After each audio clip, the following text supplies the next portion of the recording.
Hello students and Jai Hind. I welcome you all to Samar IAS. I hope सब खैरियत से हैं, अपना बहुत ध्यान रख रहे हैं एंड सिंसियरली एग्जामिनेशन की प्रिपरेशंस में आप सब लगे हुए हैं।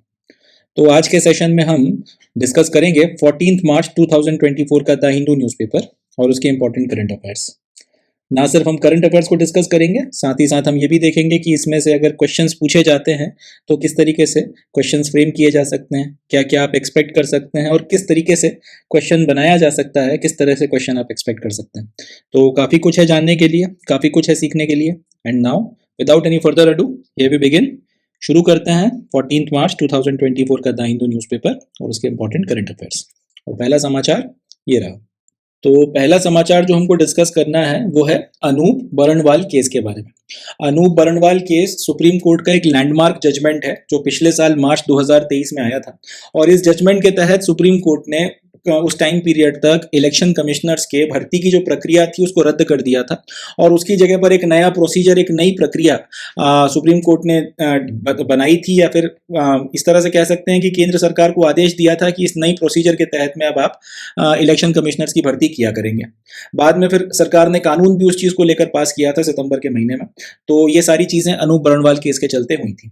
अब आज की तारीख में ये केस न्यूज़ में इसलिए बना हुआ है क्योंकि सुप्रीम कोर्ट में एक पिटीशन फाइल हुई है, सुप्रीम कोर्ट में एक केस लगाया गया और उस केस में ये बोला गया है कि सरकार ने पिछले सितंबर में 2023 में सितंबर के महीने में जो कानून पास किया था, नया कानून जो बनाया था इलेक्शन कमिश्नर्स के सिलेक्शन के लिए, अपॉइंटमेंट के लिए, उस कानून के ऊपर लगाया जाए स्टे और सरकार को ये दिशा निर्देश दिए जाएं, ये डायरेक्शन दिए जाएं कि अभी जो इलेक्शन कमिश्नर्स का सिलेक्शन होना है उसको अनूप बरनवाल केस में जो प्रोसीजर बताया गया था उसके तहत में करवाया जाए।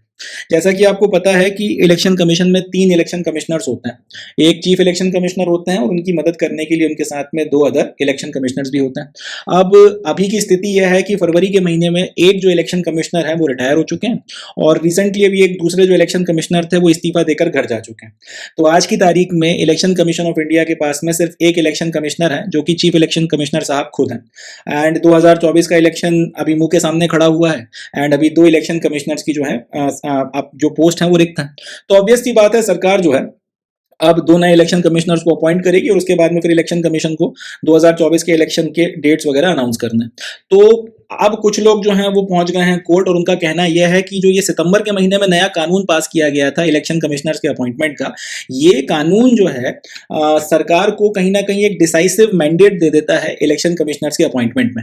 यानी कि इस कानून में जो इलेक्शन कमेटी बनाई गई है इलेक्शन कमिश्नर्स के सिलेक्शन के लिए, इसमें सरकार की कहीं जो है वो बस चलेगा, सरकार की ही मेजोरिटी है, सरकार का बस चलेगा। तो कहीं ना कहीं एक फिर बायस की स्थिति क्रिएट हो सकती है कि सरकार ऐसे आदमी को इलेक्शन कमिश्नर के तौर पर अपॉइंट कर देगी जो उनके फेवर में।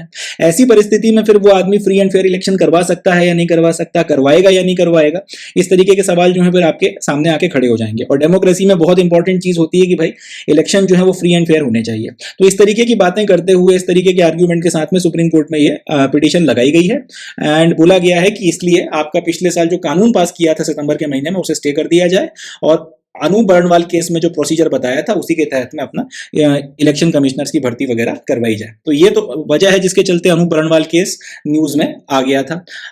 ये आपको बताना इसलिए जरूरी था ताकि आपको कंटेक्स्ट समझ में आए कि हम लोग अनूप बरनवाल केस क्यों पढ़ रहे थे।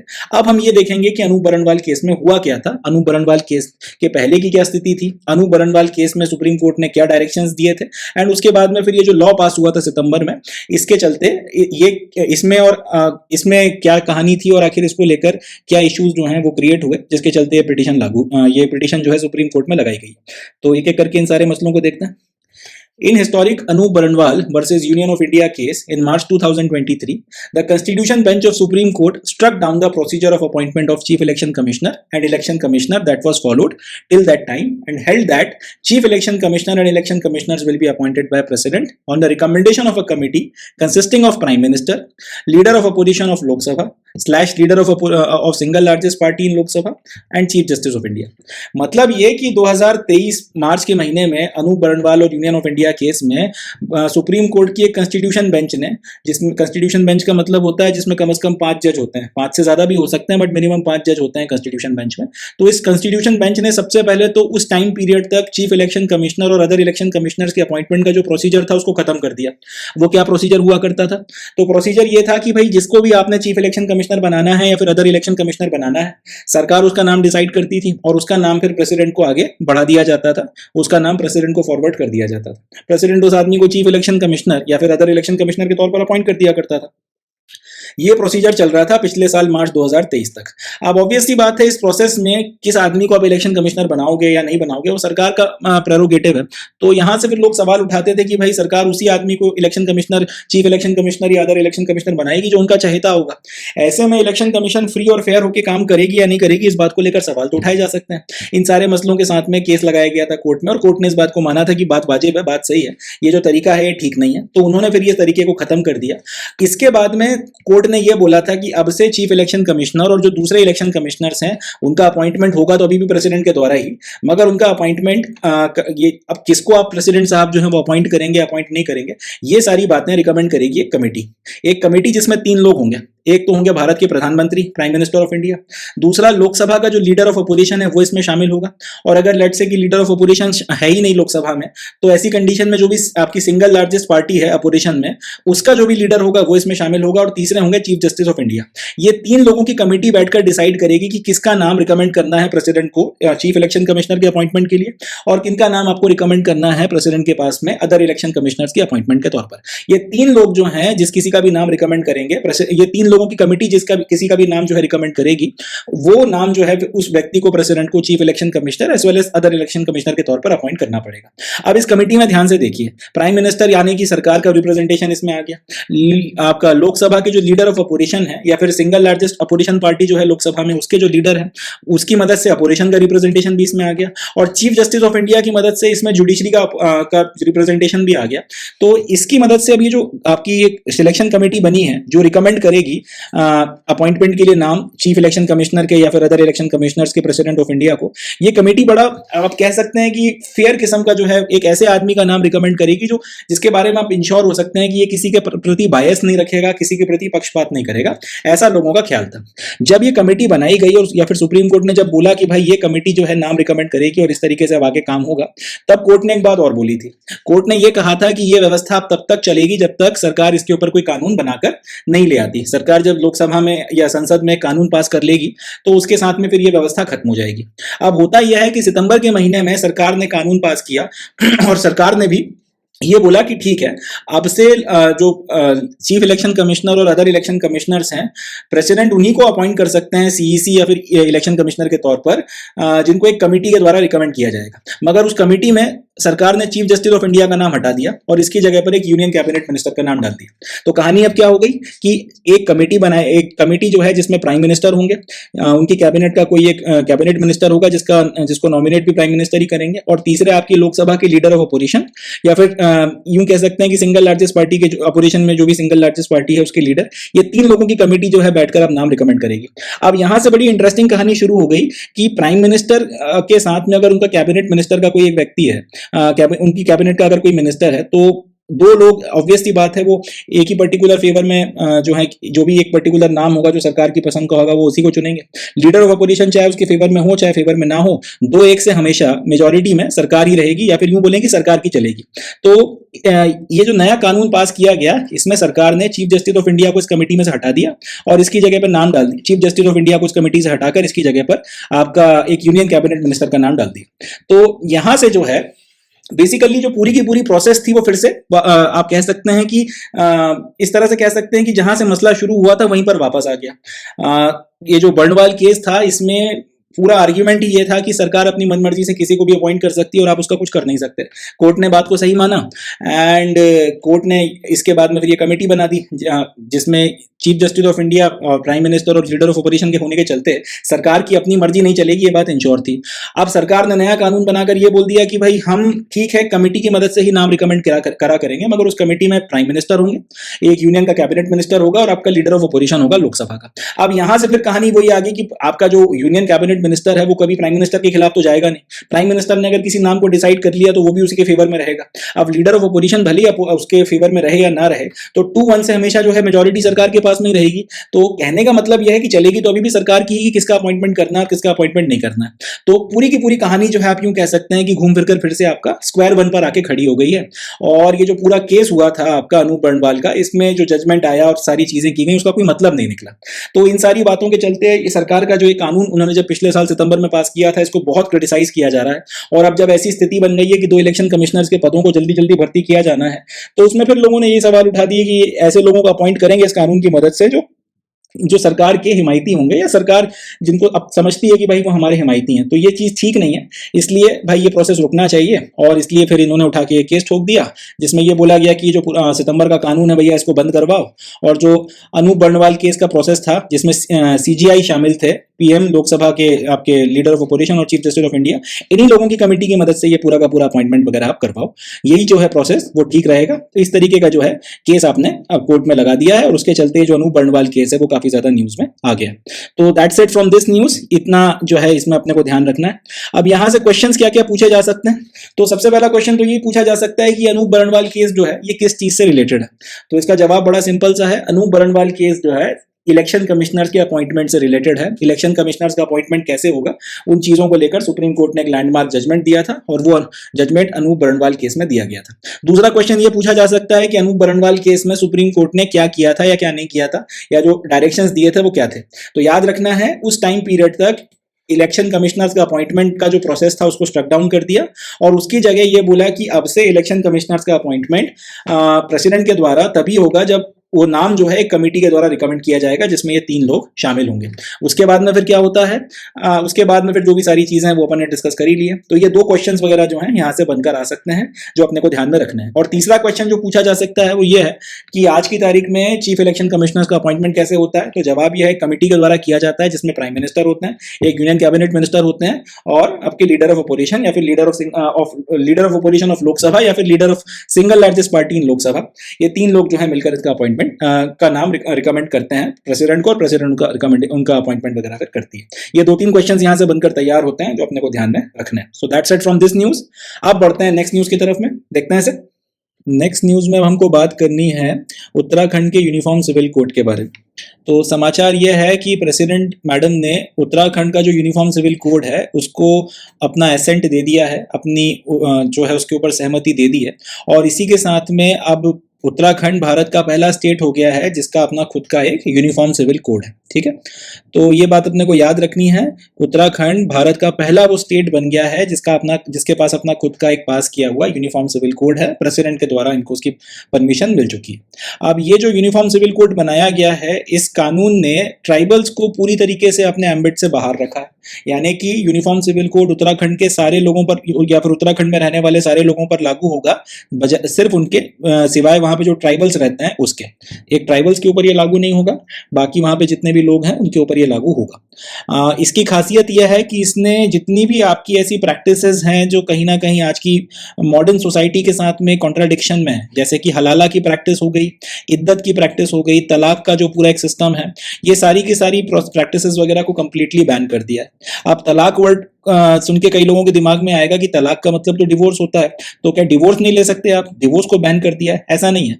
तलाक का मतलब यह है कि अब जैसे मुस्लिम प्रैक्टिसेस जो है आपका पर्सनल लॉ में कई सारे तरीके से तलाक दिया जा सकता है, तो वो जो अलग अलग तरीके थे तलाक देने के उसको बैन कर दिया गया है। अब आप किसी भी रिलीजन के हों और आपने शादी करी है और आप किसी वजह से अगर आप शादी को कंटिन्यू नहीं करना चाहते तो आप अपने पर्सनल लॉज में शादी किस तरह से खत्म होती थी उस तरह से आप खत्म नहीं कर सकते। अब आपको कोर्ट जाना पड़ेगा, कोर्ट में जाके अर्जी लगाना पड़ेगी और जो तरीका है है प्रोसीजर जो है उसके तहत में आपको डिवोर्स लेना पड़ेगा। उस बाकी आप अपने पर्सनल लॉज में जो करना चाहते हैं करें, डजेंट मैटर, मगर ये अब लीगली जो है पॉसिबल नहीं है। अब आपको कानूनी जो तरीका है उससे जाकर डिवोर्स लेना पड़ेगा। तो हलाला हो गया, इद्दत हो गई, तलाक हो गया, ये सारी की सारी प्रैक्टिसेस कंप्लीटली बैन हो गई हैं।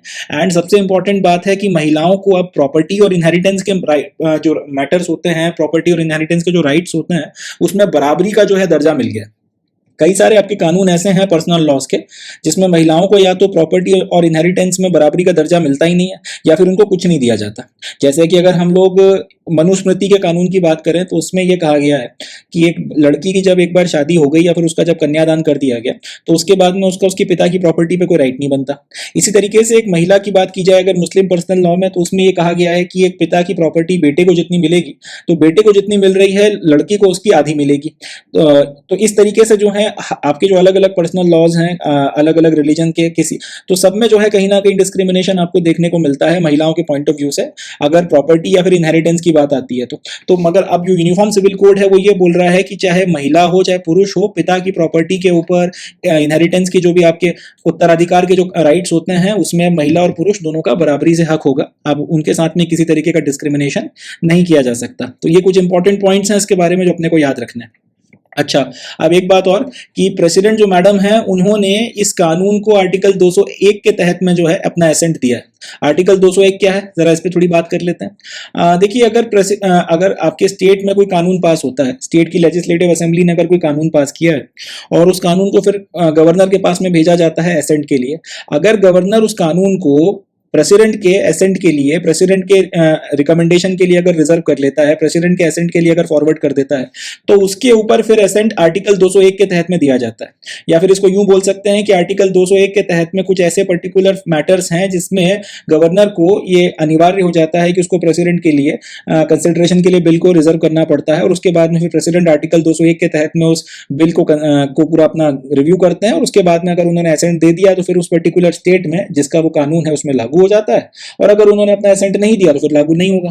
तो आर्टिकल 201 क्या करता है, आर्टिकल 201 में अगर गवर्नर ने किसी पर्टिकुलर कानून को आपका रिजर्व किया है प्रेसिडेंट के एसेंट के लिए तो फिर प्रेसिडेंट इस पर्टिकुलर आर्टिकल के तहत में ही उसको पूरा देखते हैं और उनको अगर ठीक लगता है तो फिर इसी कानून के तहत में एसेंट देते हैं, वरना इसी कानून के तहत में मना कर देते हैं। अगर एसेंट दे दिया तो स्टेट में वो लागू हो जाता है और अगर एसेंट नहीं दिया तो फिर वो लागू नहीं होता है।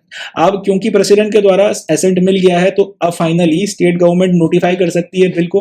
इसके बाद में बिल प्रिंटिंग में चला जाएगा, इसकी कॉपीज वगैरह फिर डिस्ट्रीब्यूट की जाएंगी, कोर्ट्स में भेजी जाएंगी, अलग अलग लॉ इन्फोर्समेंट एजेंसीज के पास में भेजी जाएंगी, जन सामान्य के बीच में डिस्ट्रीब्यूट की जाएंगी ताकि कानून को लेकर सबको जो है उचित जानकारी मिल जाए एंड किसी तरीके का कोई संशय की स्थिति ना रहे एंड सब लोग इस कानून से फेमिलियर हो जाए। साथ ही साथ अब इस कानून को लागू किस तरह से किया जाए उसको लेकर भी एक कमेटी बना दी गई है और वो इसके रूल्स एंड रेगुलेशंस इसके इंप्लीमेंटेशन के बना रही है। तो ये तो हो गई मोटी मोटी बात कि यूनिफॉर्म सिविल कोड बिल जो है उसको प्रेसिडेंट ने एसेंट दे दिया है और उसके ये कुछ वेरियस एस्पेक्ट्स हैं। अब खास तौर पे उत्तराखंड के जो बच्चे हैं जो उत्तराखंड की पीएससी की प्रिपरेशन कर रहे हैं उनके लिए एक पूरी की पूरी मैंने टाइमलाइन जो है वो तैयार करी है, उत्तराखंड का यूनिफॉर्म सिविल कोड बिल कैसे आया और किस तरह से पास हुआ है। तो ये उनके लिए बड़े काम की है, उनको जरा अच्छे से इसको देखना चाहिए। तो हुआ ये, पिछले साल जून 2023 में जो राज्य सरकार थी उन्होंने 5 मेंबर्स की एक एक्सपर्ट कमेटी बनाई और उनको ये जिम्मेदारी दी कि भैया तुम पूरा ये जो यूनिफॉर्म सिविल कोड का मसला है इसको स्टडी करो और हमको बताओ कि अपने राज्य में यूनिफॉर्म सिविल कोड कैसे लागू हो सकता है, अपने राज्य में जो यूनिफॉर्म सिविल कोड हम लागू करेंगे उसमें क्या क्या पॉइंट्स या क्या क्या प्रोविजंस डाले जा सकते हैं, कानून के तहत में, संविधान के तहत में तो कहीं कोई दिक्कत है या नहीं है। ये सारी बातें आप स्टडी कर हमको बताओ कि हम लोग उत्तराखंड में यूनिफॉर्म सिविल कोड कैसे लेकर आ सकते हैं। 5 मेंबर्स की कमेटी बनाई गई थी जून 2023 में। अब कमेटी ने जो है अपना हर एक मसले को जो भी यूनिफॉर्म सिविल कोड के वेरियस एस्पेक्ट्स थे सबको स्टडी किया और फाइनली एक ड्राफ्ट या फिर एक रिपोर्ट बनाकर तैयार करी। सरकार को इन्होंने ये ड्राफ्ट या ये रिपोर्ट 3 फरवरी 2024 को सबमिट करी है और सरकार ने इसको फिर कंसिडर करने के बाद में जो स्टेट गवर्नमेंट थी उसकी कैबिनेट ने 4 फरवरी को पास कर दिया इसको, यानी कि उन्होंने डिसाइड कर लिया कि भाई हम यूनिफॉर्म सिविल कोड अपने जो स्टेट है उसमें लागू करेंगे। अल्टीमेटली फिर स्टेट लेजिस्लेटिव असेंबली का एक स्पेशल सेशन बुलाया लाया गया और उसमें फिर ये जो बिल है इसको पास किया गया। इस बिल को पास करने के बाद में फिर गवर्नर के पास में भेजा गया। गवर्नर साहब ने 28 फरवरी को इसको अपना एसेंट दे दिया। मगर एक इंटरेस्टिंग पॉइंट यह है कि यूनिफॉर्म सिविल कोड में 3-4 बातें आ रही हैं। एक तो शादी का मसला आ रहा है, तलाक का मसला आ रहा है, इनहेरिटेंस का मसला आ रहा है और आप इसी तरह प्रॉपर्टी वगैरह से रिलेटेड मसले आ रहे हैं। ये जो मैटर है यूनिफॉर्म सिविल कोड से रिलेटेड, ये सारे के सारे फंसते हैं कॉन्करेंट लिस्ट में। तो कॉन्करेंट लिस्ट में अगर कोई सब्जेक्ट है और उसके ऊपर किसी स्टेट में अगर कानून बनता है तो गवर्नर के ऊपर ये वाजिब है कि वो उसको प्रेसिडेंट के कंसिडरेशन के लिए रिजर्व करता है, प्रेसिडेंट के कंसिडरेशन के लिए उसको भेजना पड़ता है। तो अल्टीमेटली गवर्नर ने अपना एसेंट दिया और साथ ही साथ प्रेसिडेंट के अप्रूवल के लिए, फाइनल अप्रूवल के लिए प्रेसिडेंट के पास में भेज दिया और अब फाइनली प्रेसिडेंट ने आर्टिकल 201 के तहत में अपना एसेंट दे दिया है। तो अब जो है इसको लागू किया जा सकता है। यहां से याद रखिएगा, अगर कंकरेंट सब्जेक्ट के ऊपर किसी भी तरीके का कोई कानून स्टेट में पास होता है तो कॉन्करेंट सब्जेक्ट का मतलब क्या, जिसके ऊपर स्टेट गवर्नमेंट भी कानून बना सकती है और सेंट्रल गवर्नमेंट भी कानून बना सकती है, या फिर यूं बोलूं कि स्टेट की लेजिस्लेटिव असेंबली भी कानून बना सकती है और साथ ही साथ आपकी जो संसद या पार्लियामेंट है वो भी कानून बना सकती है। तो ऐसे किसी मसले पर अगर स्टेट में कोई कानून बनता है तो गवर्नर उसको अपना एसेंट देता दे ना दे एक अलग बात है, बट उसको प्रेसिडेंट के एसेंट के लिए रिजर्व करना ही पड़ता है। यहां पर भी वही हुआ था एंड अल्टीमेटली इसको फिर प्रेसिडेंट के एसेंट के लिए रिजर्व किया गया और प्रेसिडेंट की मदद से फिर उनको फाइनल अप्रूवल मिल गया और अब इसको लागू करवाया जाएगा। अब इससे भी रिलेटेड हर एक जो कानून है उसके भी फिर अपने कुछ रूल्स एंड रेगुलेशंस बनाना पड़ते हैं। तो अब वो सरकार ने एक कमेटी और बनाई है और वो अब अपने इन सारे रूल्स एंड रेगुलेशंस को बनाएगी जिसके तहत में आपका यूनिफॉर्म सिविल कोड जो है उत्तराखंड में लागू किया जाएगा। तो ये टाइमलाइन है। इस टाइमलाइन को खास तौर पर उत्तराखंड के वो बच्चे जो उत्तराखंड की पीएचडी की तैयारी कर रहे हैं उनको इसको ध्यान में रखना चाहिए। और यूनिफॉर्म सिविल कोड के रिस्पेक्ट में यूपीएससी के पॉइंट ऑफ व्यू से भी थोड़ा बहुत अपने को ध्यान रखना है, क्योंकि उत्तराखंड पहला स्टेट है जिसने यूनिफॉर्म सिविल कोड पास किया है। तो आने वाले वक्त में अब धीरे धीरे जो दूसरे स्टेट्स में भी यूसीसी बनेंगे या फिर पूरे देश के लिए भी अगर यूनिफॉर्म सिविल कोड बनता है तो उसमें उत्तराखंड का जो यूनिफॉर्म सिविल कोड है ये एक तरीके से गाइडिंग लाइट का काम करेगा, किस तरह से इस कानून को बनाया गया, क्या इसमें प्रोविजंस डाले गए और अब इसकी इंप्लीमेंटेशन के जो रिजल्ट्स निकल कर आएंगे वो भी एक एक्सपीरियंस रहेगा अपने आप में। उससे भी जो है अंदाजा मिलेगा कि देश में लागू करने पर ही है इसमें क्या क्या चीजें हो सकती हैं। तो काफी सारे रीजंस के चलते यूसीसी ये जो उत्तराखंड का लागू हुआ है इसके बारे में अपने को अच्छे से पता होना चाहिए। That's it from this news. इससे ज़्यादा इसमें से अपने काम का कुछ और है नहीं एंड मोस्ट इंपॉर्टेंटली ये न्यूज़ अपने लिए काम आएगी तो मेंस में ही काम आएगी। तो उसी पर्सपेक्टिव को ध्यान में रखकर मैंने आपको ये पूरी न्यूज़ पढ़ाई है। चलें अब बढ़ते हैं नेक्स्ट न्यूज़ की तरफ में, देखते हैं सर।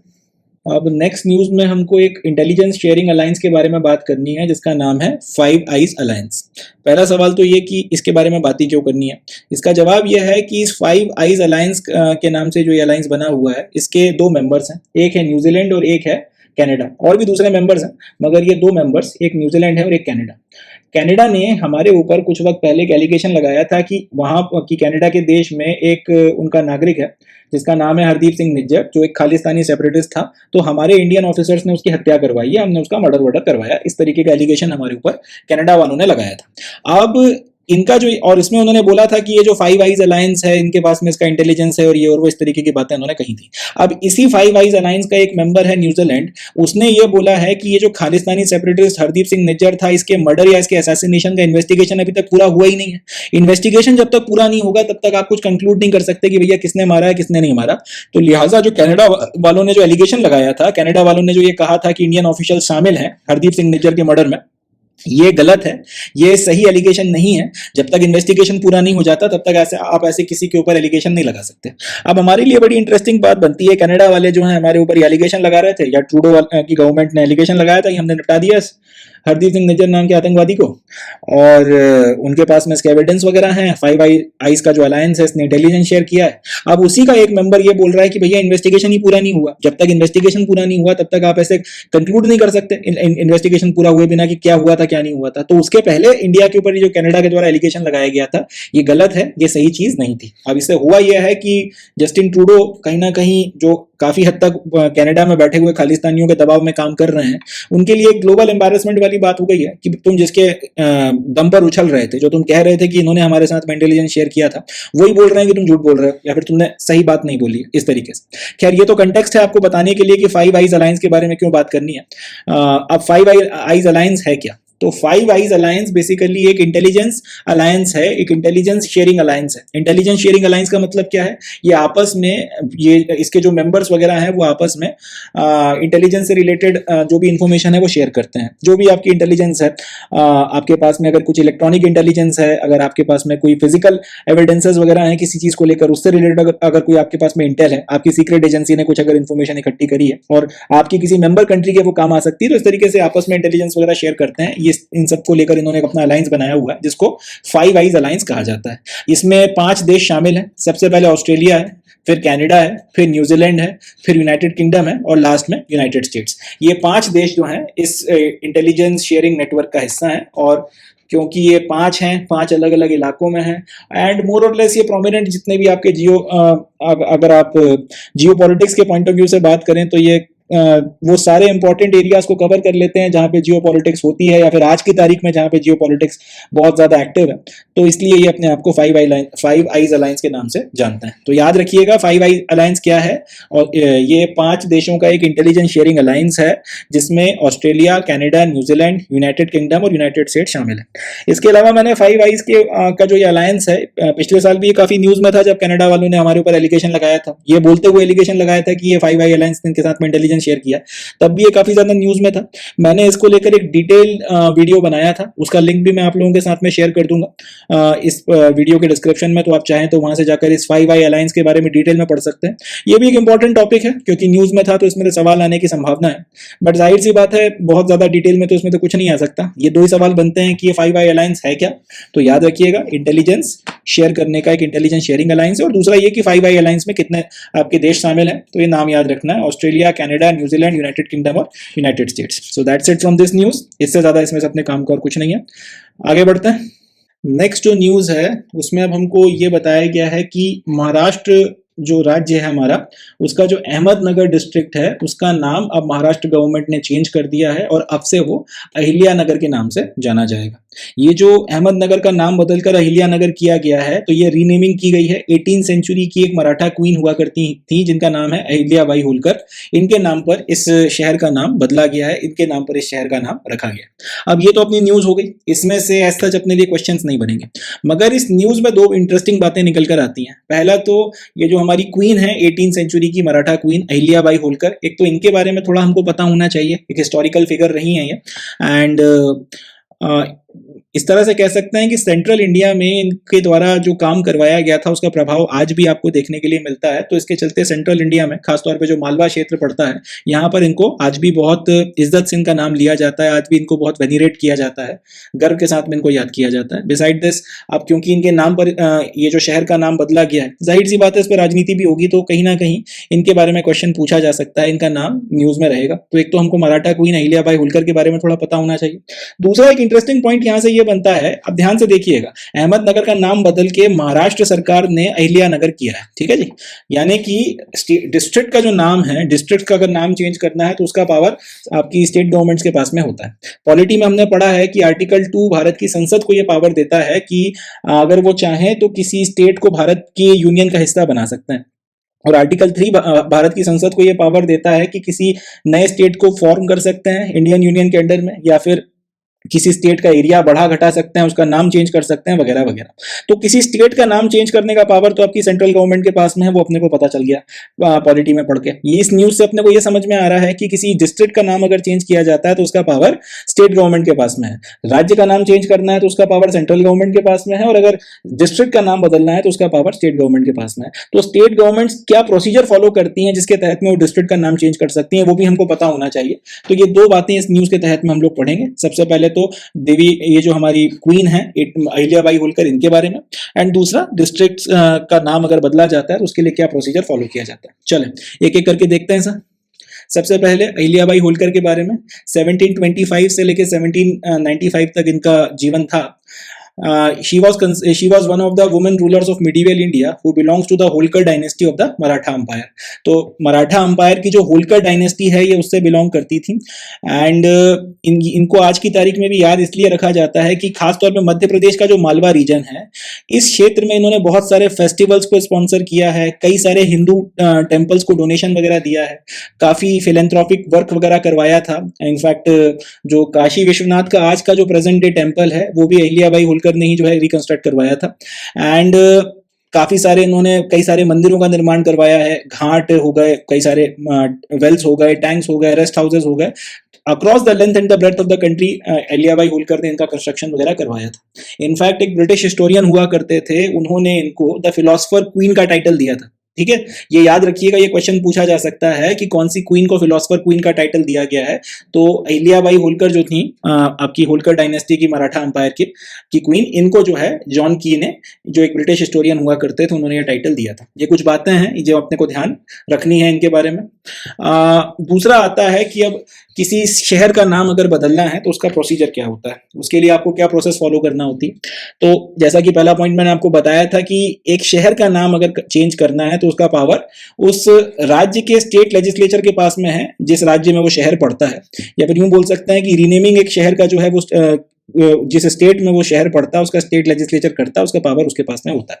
इसमें पहला स्टेप यह है कि कोई member of the legislative assembly इस तरीके का प्रस्ताव स्टेट की लेजिस्लेटिव असेंबली में रखता है कि भैया 100 एंड 100 कारणों के चलते मेरा मानना है कि इस फलाने फलाने शहर का नाम चेंज किया जाना चाहिए और इससे ये नाम आप ये रखिए तो ज्यादा बेहतर रहेगा। किसी शहर का नाम बदलना है, किसी सड़क का नाम बदलना है, कोई भी अगर आपको अपने राज्य के अंदर में कुछ अगर किसी जगह का नाम बदलाना है तो उसके लिए आप एक प्रस्ताव रखोगे आपकी स्टेट की लेजिस्लेटिव असेंबली में। कोई भी member of the legislative assembly या फिर एमएलए या फिर विधायक आपका ये प्रस्ताव रख सकता है। अगर विधायक के इस प्रस्ताव के ऊपर विधायक के इस रिस्पेक्ट, अगर ये जो रिक्वेस्ट की गई है इसको आपका जो हाउस है उसने स्वीकार कर लिया, तो उसके बाद में फिर इसके ऊपर चर्चा होती है। ये देखा जाता है कि नाम चेंज करने से क्या क्या हो सकता है, बदलना चाहिए कि नहीं बदलना चाहिए। ये जो लॉजिक है, ये जो रीजन बताया जा रहा है कि भाई इस वजह से इस नाम को बदलना चाहिए, ये वाजिब है या नहीं, सारी चीजें जब ये पूरी बातें हो जाती हैं तो उसके बाद में फिर आप पूरा मतलब इसको एनालिसिस करते हैं कि इसको बदलने से क्या क्या हो सकता है, क्या नहीं हो सकता, क्या वो तरीका है, क्या वो रीजंस हैं, क्या वो लॉजिक है जिसके चलते ये बदलने की बात की जा रही है, उसके फेवर के आर्ग्यूमेंट, उसके काउंटर आर्ग्यूमेंट सारे सुने जाते हैं। ये सेकंड स्टेप में ये पूरा का पूरा काम हो जाता है। इसके बाद में जो फाइनल स्टेप होता है वो ये है कि जो प्रस्ताव रखा गया है कि फलाने फलाने शहर का या जिले का नाम बदला जाए, इसके ऊपर होती है वोटिंग। अगर जिस वक्त इसके ऊपर वोटिंग हो रही है उस वक्त हाउस में जितने भी लोग प्रेजेंट हैं उसकी सिंपल मेजोरिटी ने अगर इसके फेवर में वोट दे दिया तो फिर ये प्रस्ताव पास हो जाता है। मतलब यहां पे आपको कोई स्पेशल मेजोरिटी की जरूरत नहीं है, सिंपल मेजोरिटी से भी जो है आप इस तरीके का बिल पास करवा सकते हो। तो अगर इसके ऊपर वोटिंग में हाउस में जितने भी लोग प्रेजेंट हैं, डजंट मैटर कि वो हाउस की टोटल मेजोरिटी है या नहीं, मगर अगर सिंपल मेजोरिटी भी है और उन्होंने अगर इस बिल के फेवर में वोट कर दिया तो फिर ये बिल पास हो जाएगा। और एक बार जब ये बिल पास हो जाता है तो उसके बाद में फिर आप जो भी नेसेसरी बदलाव करने हैं शहर का नाम चेंज करने के लिए आप अथॉरिटीज को डायरेक्शन दे देते हैं और अकॉर्डिंगली फिर उस शहर का नाम चेंज कर दिया जाता है। ये तो स्टेट के लेवल पर हो गया। अब उस शहर में जाहिर सी बात है एक पोस्ट ऑफिस भी होगा, वहां पर एक सेंट्रल गवर्नमेंट के कई सारे ऑफिस भी चल रहे होंगे, वहां पर रेलवे स्टेशन भी होगा और ये सारी चीजें आती हैं सेंट्रल गवर्नमेंट के अंडर में। अब सेंट्रल गवर्नमेंट के अंडर में ये सारी की सारी चीजें आती हैं और आपने उठा के शहर का नाम चेंज कर दिया तो उनसे भी कुछ परमिशन तो लेनी पड़ेंगी, जाहिर सी बात है।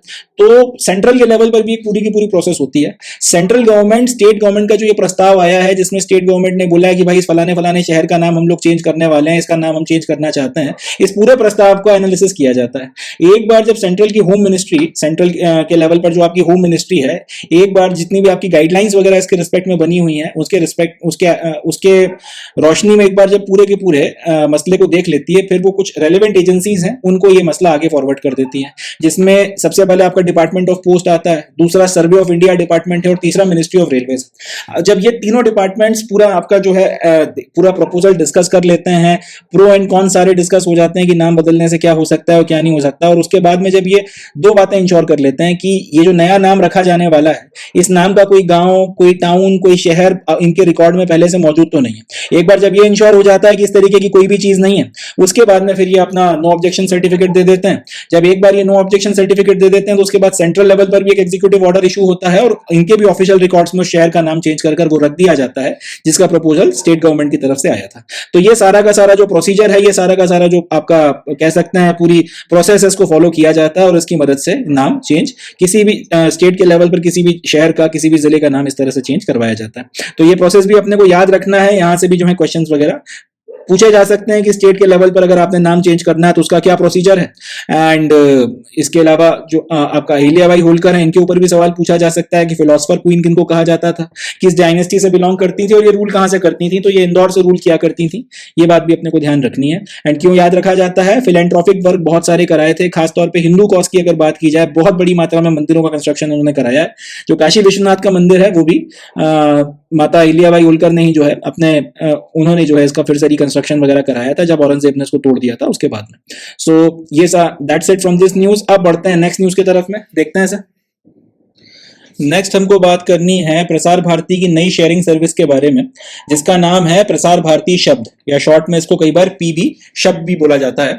तो ये जो नई सर्विस है प्रसार भारती की, इंफॉर्मेशन एंड ब्रॉडकास्टिंग मिनिस्टर के द्वारा लॉन्च कर दी गई है। एंड इसको इसलिए डिजाइन किया गया है ताकि प्रसार भारती इसकी मदद से अपने सब्सक्राइबर्स को डेली जो न्यूज फीड्स हैं, वीडियो और ऑडियो और आपके दूसरे फॉर्मेट्स में, वो प्रोवाइड कर सकें। देखिए, एक तो ये होता है कि दिन भर में जो भी घटनाएं हुई हैं उसकी पूरी जो आप समग्र या फिर एक कॉम्प्रिहेंसिव न्यूज या कवरेज होता है वो आप रात के प्राइम टाइम में देख लेते हो, या उसके अगले दिन उससे रिलेटेड जो भी न्यूज होती है वो डिटेल में न्यूज़पेपर में छपकर आ जाती है। बट दिन भर में वो न्यूज किस तरीके से डेवलप हो रही है और मिनट टू मिनट जो अपडेट्स होती हैं उनको अगर उनकी बात की जाए तो वो प्रोवाइड करने के लिए लोग अलग अलग तरीके के जो है कह सकते हैं मोड्स का इस्तेमाल करते हैं। ट्विटर एक बड़ा कॉमन मोड है जिसकी मदद से जो भी घटनाएं हो रही हैं इंस्टेंटली उसमें जो भी डेवलपमेंट होता है वो आपको पता चल जाता है। इसी तरह से न्यूज जो आपके चैनल्स हैं उन्होंने अपने न्यूज चैनल्स हो गए प्लस आपके न्यूज़पेपर्स वगैरह हो गए, इन्होंने अपने डिजिटल वर्जन्स भी निकाल रखे हैं, उसमें ये अपनी वेबसाइट्स पे रेगुलर इस तरीके के अपडेट्स वगैरह देते रहते हैं, या फिर यूट्यूब चैनल्स पर ही अपने इस तरीके के अपडेट वगैरह जो है वो देते रहते हैं। तो उसी तरीके से प्रसार भारती ने भी इस तरीके से मिनट टू मिनट जो भी न्यूज देनी है या फिर जो भी आपका दिन भर में जो घटनाएं हो रही हैं उससे रिलेटेड जो फीड है न्यूज की, वो चाहे वीडियो फॉर्मेट में हो, चाहे ऑडियो फॉर्मेट में हो, चाहे किसी और फॉर्मेट में, अपने सब्सक्राइबर्स तक ले जाने के लिए ये प्रोसेस जो है चालू करिए। इसके ये जो प्रसार भारती शब्द करके ये जो आपका नई न्यूज शेयरिंग की पूरी ये प्रोसेस है, इसकी मदद से क्लीन फीड जो है वो सप्लाई किया जाएगा। एंड इसमें दूरदर्शन का लोगो भी आपको लेकर चलने की जरूरत नहीं है। क्लीन फीड का मतलब होता है एक ऐसा सिग्नल जिसमें किसी भी तरीके का किसी भी तरीके के ग्राफिक्स वगैरह का इस्तेमाल नहीं किया जाता। सिंपल आपको जो न्यूज है वो बताई जाती है, चाहे ऑडियो फॉर्मेट में हो, चाहे वीडियो फॉर्मेट में हो, चाहे रिटन फॉर्मेट में हो, उसमें अलग से किसी तरीके के ग्राफिक्स वगैरह का ऐसा इस्तेमाल जो है नहीं किया जाता। अगर ग्राफिक्स का इस्तेमाल किया जाता है तो फिर उसको हम लोग डर्टी फीड बोलते हैं। तो क्लीन फीड में जो है इसमें सारी की सारी इंफॉर्मेशन आप तक लेकर आई जाएगी और इसमें दूरदर्शन का लोगो भी आपको उसमें साथ में कैरी करने की जरूरत नहीं है। अब पहले साल तो ये जो शब्द की सर्विस है ये फ्री ऑफ कॉस्ट प्रोवाइड कराई जा रही है ताकि इसको पॉपुलर कराया जा सके, मगर जैसे जैसे इसके सब्सक्राइबर्स बढ़ेंगे, इसकी पॉपुलैरिटी बढ़ेगी, तो उसके बाद में इसमें ऑब्वियस सी बात है कुछ नॉमिनल चार्जेस वगैरह को रखने का प्लान है, मगर वो सब बात की बात है, वो सब अभी लागू नहीं हो रहा। तो यहां से अपने लिए काम की चीज जो बनती है कि ये जो पीबी शब्द है ये क्या है।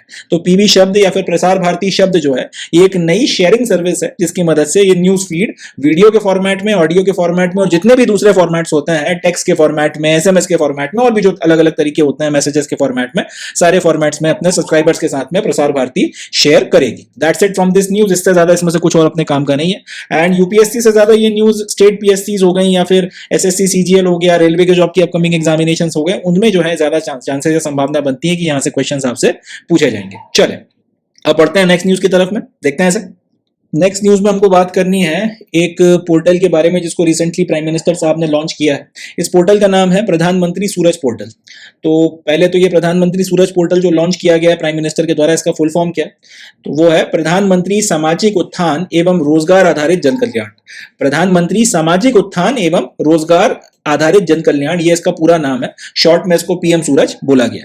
प्राइम मिनिस्टर ने इसको लॉन्च किया है एंड इसका ऑब्जेक्टिव ये है कि जो भी डिसएडवांटेज सेक्शंस हैं सोसाइटी के, समाज के ऐसे वर्ग हैं जो अभी भी काफी हद तक पिछड़े हुए हैं, या जनरल अगर आप बात करें सोसाइटी की तो उनके कंपैरिजन में अभी भी कहीं ना कहीं पूरी तरीके से इक्वल फुटिंग्स पर नहीं आए हैं। इस तरीके के जो सेक्शंस हैं उसमें से अगर कोई व्यक्ति उद्यमी के तौर पर निकल कर आता है, एंटरप्रेन्योर के तौर पर अगर निकल कर आता है, अपना खुद का कुछ बिजनेस या व्यवसाय वगैरह अगर शुरू करने की कोशिश करता है, तो उसको क्रेडिट सपोर्ट देने के लिए, उसको लोन वगैरह की मदद से सहायता करने के लिए ये पोर्टल बनाया गया है ताकि उसको आसानी से लोन मिल जाए। जो भी उसकी फॉर्मेलिटीज वगैरह हैं वो यहाँ से पूरी करवाई जाए और किसी तरीके की कोई दिक्कत उसको लोन डिस्पोजल में ना आए, उसके लिए प्रधानमंत्री सूरज पोर्टल बनाया गया। अब ये जो डिसएडवांटेज सेक्शंस ऑफ सोसाइटी अपन ने बोला, इसमें फिर कौन कौन आ जाएगा? तो इसका जवाब है सबसे पहले तो हमारे जो SC ST कम्युनिटी के भाई बंधु हैं वो इसमें आ जाएंगे। दूसरा, अदर बैकवर्ड क्लासेस की जो या फिर अदर बैकवर्ड कम्युनिटी जो है इसमें जितनी भी कास्ट आती हैं उसके लोग इसमें आ जाएंगे, महिलाएं इसमें आ जाएंगी, ट्राइबल्स इसमें आ जाएंगे, और इसके अलावा जो दिव्यांग हैं वो भी इसमें काउंट किए जाएंगे। तो इसमें से कोई भी अगर सेक्शन का व्यक्ति उठकर आता है और वो अपना खुद का कोई बिजनेस वगैरह अगर शुरू करने की कोशिश करता है तो ऑब्वियसली बात है, क्योंकि डिसएडवांटेज सेक्शन से आ रहा है तो ज्यादा समस्या आएगी उसको लोन मिलने में, ज्यादा उसको प्रॉब्लम आएगी अगर वो लोन लेने जाने की कोशिश करेगा इन कंपैरिजन टू जो जनरल कोई कैंडिडेट है उसकी अपेक्षा। तो यहाँ पर इस पोर्टल की मदद से जो भी उसकी फॉर्मेलिटीज हैं उनको एक ही जगह पे पूरा करवाया जाएगा ताकि किसी तरीके का कोई अड़ंगा कोई ना लगा सके और वो अपना जो भी टाइमली उसको लोन वगैरह मिल जाए और वो उसकी मदद से अपना जो भी काम है उसको कर सके। The portal will be a one point stop where people from disadvantage sections of society can apply for and monitor the progress of all loans and credit schemes already available to them and being implemented by ministry of social justice and empowerment. तो ये portal क्या करेगा, ये एक one point stop है जहां से लोग डिसएडवांटेज सेक्शंस ऑफ सोसाइटी के लोग जो हैं एक तो लोन्स के लिए अप्लाई कर सकते हैं, प्लस उन्होंने जिन जिन लोन्स के लिए अप्लाई किया है उनकी क्या प्रोग्रेस है वो उनको पता चल जाएगी। इसके अलावा अगर सरकार के द्वारा जितनी भी क्रेडिट स्कीम्स उनके लिए चलाई जा रही हैं जिसकी मदद से उनको आसानी से अगर लोन मिल सकता है तो उनके बारे में उनको इन्फॉर्मेशन मिल जाएगी। एंड ये सारी की सारी स्कीम्स जनरली जो है ministry of social justice and empowerment के द्वारा चलाई जाती है। तो ministry of social justice and empowerment जो भी स्कीम्स वगैरह चला रही है, जो भी इंप्लीमेंट करा रही है, उसके बारे में भी इनको जो है जानकारी मिल जाएगी ताकि ये ज्यादा से ज्यादा उसका लाभ उठा सके। तो ये सारी की सारी चीजें ये प्रधानमंत्री सूरज पोर्टल के तहत में की जा रही है। अब ये जो न्यूज है इसमें से क्वेश्चंस क्या क्या बनेंगे, सबसे पहला क्वेश्चन तो यही बनेगा कि जो पीएम सूरज पोर्टल है इसका ऑब्जेक्टिव क्या है। तो अपने को याद रखना है कि जो डिसएडवांटेज सेक्शंस ऑफ सोसाइटी हैं उनको आसानी से क्रेडिट मिल सके, क्रेडिट सपोर्ट किया जा सके उसके एंटरप्रेन्योर्स के लिए, तो उसके लिए आपका पोर्टल लॉन्च किया गया। इसको कौन ऑपरेट कर रहा है, जवाब है ministry of social justice and empowerment वाले इसको लॉन्च कर रहे हैं, इसको ऑपरेट करेंगे, इसको पूरा देखेंगे। एंड इसका लॉजिक क्या है, वन पॉइंट स्टॉप है, यहाँ से जो भी इस सेक्शन का एंटरप्रेन्योर है, जो भी यहाँ से निकला हुआ उद्यमी है, वो इसकी मदद से जो भी अपने लोन्स वगैरह अप्लाई करेगा उनकी प्रोसेस भी पता चल जाएगी। ये नहीं है वो एसबीआई में जो होता है कि ये फॉर्म लेकर आओ वो फॉर्म लेकर आओ, इस तरीके से आप उसको मतलब जो है परेशान नहीं कर सकते, हरास नहीं कर सकते। एक पॉइंट तक अगर काम नहीं होगा तो फिर जो भी लोन देने वाले बैंक है उनसे भी पूछा जाएगा कि क्यों लटका के रखा हुआ है। दूसरा ये कि उसके जो लोन्स के लिए उसने अप्लाई कर रखा है उनकी क्या प्रोग्रेस चल रही है वो उसको पता चल जाएगा। जो भी क्रेडिट स्कीम्स वगैरह उसके लिए अवेलेबल है, ministry of social justice and empowerment जो भी चीजें चला रहा है वो सारी चीजों की भी जानकारी मिलेगी और उनको अच्छे से अवेल कर सकेगा। तो ये कुछ यहाँ से क्वेश्चंस वगैरह बनकर तैयार होते हैं कि इसमें से क्या हो सकता है और क्या नहीं हो सकता। तो ये अपने को ध्यान रखना है। सबसे पहले तो पीएम सूरज पोर्टल का लेना देना किनके साथ में, इसको ऑपरेट कौन कर रहा है, और ये वन पॉइंट सोल्यूशन है इन सारी चीजों के लिए। ये तीन क्वेश्चन यहाँ से अपने बनकर तैयार होते हैं। चले तो that's it from this news. अब बढ़ते हैं नेक्स्ट न्यूज की तरफ में, देखते हैं सर है इसमें अब हमको बात करनी है। नीति आयोग ने कुछ रिकमेंडेशंस दिए हैं ताकि आपकी जो एमएसएमईज हैं, micro small and medium enterprises हैं, इनका एक्सपोर्ट बढ़ाया जाए, उसके लिए कुछ रिकमेंडेशंस दिए गए नीति आयोग के द्वारा, उसके बारे में हमको बात करनी है। अब ये जो न्यूज़ है स्पेसिफिकली मेंस के पॉइंट ऑफ व्यू से बहुत ज़्यादा काम की है। मेंस आंसर राइटिंग में ये न्यूज़ अपने लिए बहुत ज़्यादा हेल्पफुल है। और जो GS3 का पेपर है जिसमें इकोनॉमी के क्वेश्चन पूछे जाते हैं उसमें प्रोमिनेंटली आप इस फैक्ट इन ये जो भी हम लोग डिस्कस करेंगे इसमें इन पॉइंट्स का इस्तेमाल आप कर सकते हैं अगर एक्सपोर्ट्स वगैरह से रिलेटेड या फिर एमएसएमई से रिलेटेड अगर कोई क्वेश्चन आता है वहां पर, और नो डाउट आपको इन पॉइंट्स वगैरह की मदद से आप एक इफेक्टिव आंसर लिखने में मदद मिलेगी। तो नीति आयोग ने कुछ रिकमेंडेशंस दिए हैं। सबसे पहले तो उन्होंने ये बोला है कि जो छोटी हमारी स्मॉल फर्म्स हैं उनको ई कॉमर्स की मदद से अपने गुड्स वगैरह को एक्सपोर्ट करने के लिए जो भी सिस्टम हमने बना रखा है इसको हमको ज़्यादा आसान बनाना पड़ेगा। यानी आज की तारीख में जो भी छोटे छोटे आपके एमएसएमईज चल रहे हैं जो अपना कुछ सामान वगैरह बनाते हैं, जो कोई गुड्स वगैरह बनाते हैं, और इसको अगर वो एक्सपोर्ट करना चाहते हैं ई कॉमर्स प्लेटफॉर्म के तहत में, तो आज की तारीख में जो प्रोसेस है उसके लिए नीति आयोग का कहना यह है कि इस पूरी की पूरी प्रोसेस को आपको सरल करना पड़ेगा, आसान बनाना पड़ेगा। पूरी की पूरी मर्चेंडाइज की ट्रेड प्रोसेस को आपको सिंप्लीफाई करना पड़ेगा। आज की तारीख में ये बहुत ज़्यादा इसके आज की तारीख में बहुत ज्यादा कॉम्प्लेक्स स्थिति में चल रही है। दूसरा आपने You have to establish a national trade portal for all approvals and compliances। अब जाहिर सी बात है अगर आप अपना सामान बाहर एक्सपोर्ट कर रहे हो तो फिर उसमें आपको काफी सारी बातों का ध्यान रखना पड़ता है। एक तो अच्छी क्वालिटी का सामान आप बाहर एक्सपोर्ट करो, दूसरा जो सामान आप एक्सपोर्ट कर रहे हो उसके रिस्पेक्ट में कई सारे अप्रूवल्स लगते हैं, कई सारे आपको कंप्लाइंसेस का ध्यान रखना पड़ता है। वो सारी चीजें आप कर रहे हो कि नहीं कर रहे, WTO के कुछ रूल्स एंड रेगुलेशन होते हैं उनका पालन हो रहा है कि नहीं हो रहा है, इन सारी चीजों को आपको देखना पड़ता है। इसके लिए अलग अलग अथॉरिटीज बनाई हुई हैं और हर एक के पास में फिर आपको जाकर इसकी परमिशन लाना पड़ती है। इनका कहना यह है कि एक सिंगल आप नेशनल ट्रेड पोर्टल बना दीजिए एमएसएमईज को डेडिकेटेड, जो अपना सामान बाहर एक्सपोर्ट करते हैं उनके पॉइंट ऑफ व्यू से। ये जो सिंगल नेशनल ट्रेड पोर्टल है, इस पर आप जितने भी अप्रूवल्स हैं वो सारे के सारे अप्रूवल्स की व्यवस्था भी यहाँ पे करवा दीजिए। जितने भी कंप्लाइंसेस होते हैं वो भी यहीं पे आप इंश्योर करवाइए कि वो कंप्लाइंसेस हो रहा है नहीं हो रहे हैं, वो सारे के सारे यहाँ पर चेक हो जाए। और इसकी मदद से अब इस सिंगल पॉइंट पर आपने जो भी आपने अप्रूवल्स दिलवा दिए, सारे कंप्लाइंसेस वगैरह करा दिए, मर्चेंडाइज एक्सपोर्ट की पूरी जो ट्रेड प्रोसेस है उसको एमएसएमईज के लिए आसान कर दिया। इससे होगा ये कि जो छोटी छोटी आपकी फर्म्स हैं ये बड़ी मात्रा में अपना एक्सपोर्ट कर पाएंगी, और इससे फिर अब ऑब्वियस सी बात है, अगर ये पैसा कमाएंगी तो फिर आपकी 5 ट्रिलियन की इकोनॉमी के लिए भी बेहतर है, इकोनॉमिक एक्सपेंशन के लिए भी बेहतर है, एंड लोगों का स्टैंडर्ड ऑफ लिविंग भी बढ़ेगा, एमएसएमईज को भी जो है कमाने खाने के ज्यादा मौके मिलेंगे। एंड इसके साथ ही साथ उन्होंने कंपैरिजन भी बताया जो आंखें खोलने वाला है। चाइना आज की तारीख में ई कॉमर्स की मदद से अगर हम मर्चेंडाइज एक्सपोर्ट की बात करें तो लगभग $200 बिलियन के आसपास का सामान हर साल एक्सपोर्ट कर देता है दुनिया भर में। उसी को अगर आप इंडिया से कंपेयर करोगे तो भारत वाले मैक्स टू मैक्स जोड़ तोड़ करके 2 बिलियन के आसपास का सामान जो है, डॉलर्स में बात कर रहा हूं, दुनिया भर में एक्सपोर्ट कर पाते हैं। अब ये जो डिफरेंस है इतना ज्यादा, उसके पीछे की वजह यह है कि हमारे यहाँ कंप्लाइंस की प्रोसेस इतनी कम्बरसम है, बाबूगिरी इतनी ज्यादा है, रेड टेपिज्म इतना ज्यादा है, उसके चलते आदमी अपने आप ही जो है डिसअपॉइंट हो जाता है।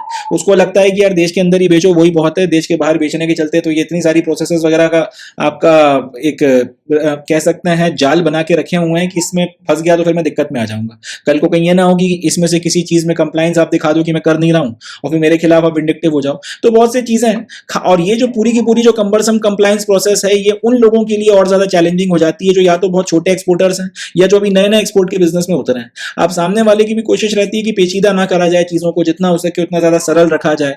अब जब उसके सामने आप 10 तरीके के कॉम्प्लिकेटेड मसले रखोगे कि भाई ये भी करके लाओ, वो भी फॉर्म भरो, फलाना भी करो, ठिकाना भी करो, तभी परमिशन देंगे, तो सामने वाला फिर अपने आप ही हाथ खींच लेगा। नतीजा उसका ये हो गया है कि जहां चाइना 200 बिलियन के आसपास का एक्सपोर्ट कर देता है, वहीं पर हम लोग सिर्फ $2 बिलियन के आसपास का एक्सपोर्ट कर पा रहे हैं। और यहाँ पे जो बहुत बड़ी संभावना है, कहीं ना कहीं हम लोग उस संभावना को जो है कहीं खत्म कर रहे हैं, और ये अच्छी बात नहीं है। तो यहाँ पर ज्यादा से ज्यादा एमएसएमई का जो है एक्सपोर्ट खासतौर पे गुड्स के मार्केट में, मर्चेंडाइज के मार्केट में करवा के हम भी ज्यादा से ज्यादा पैसा कमा सकें, उसको करने के लिए रिकमेंडेशन नीति आयोग के द्वारा दिया गया। तो इन पॉइंट्स को आप एमएसएमईज के एस्पेक्ट में अगर कुछ लिखने के लिए आता है तो वहां पर आप लिख सकते हैं। खासतौर पर ये जो सिंगल नेशनल ट्रेड पोर्टल का जो इनका सजेशन है सारे अप्रूवल्स और कंप्लाइंसेस के लिए, इसको अगर आप लिखेंगे तो मेरा मानना है एग्जामिनर आपसे बहुत ज्यादा खुश होगा। जाहिर सी बात है वो आपको ज्यादा बढ़ा के जो है मार्क्स वगैरह देगा। तो ये जो है इस पर्टिकुलर इन सारे पॉइंट्स को आप मीन्स खासतौर पर GS3 में इस्तेमाल कर सकते हैं। That's it from this news. आगे बढ़ते हैं। So with this we come to end of today session. आज के सेशन में बस इतना ही। अब मैं मिलता हूं आपसे नेक्स्ट सेशन में, जिसमें मैं अगले दिन के द हिंदू न्यूज़पेपर के करंट अफेयर्स लेकर आपके सामने आऊंगा। तब तक के लिए अपना बहुत ध्यान रखें, खुश रहें, पॉजिटिव रहें, मेहनत करते रहें, चैनल को सब्सक्राइब करें, अपने दूसरे फ्रेंड्स, दूसरे आपके जानने वाले जो किसी कॉम्पिटिटिव एग्जामिनेशन की प्रिपरेशन कर रहे हैं उनसे भी इस चैनल को शेयर करें। आप लोगों के सपोर्ट से मुझे भी मोटिवेशन मिलता है अपनी तरफ से वीडियोस में अपना 100% देने का और आपके लिए अच्छे से अच्छा कंटेंट लेकर आने का, जिससे कि आप अपनी अच्छे से अच्छी एग्जामिनेशन प्रिपरेशन कर सकें। So support this small initiative that I have started for you and try to make the maximum out of it, try to use it to your maximum advantage, and just prepare yourself up to your level best so that you can finally get your dream job, you can finally get your dream selection, and you can make your career and make your parents proud, and you can make yourself proud. So on this note I would be calling it the day. I would be concluding the session. मिलता हूं आपसे next session में, तब तक के लिए thank you and Jai Hind.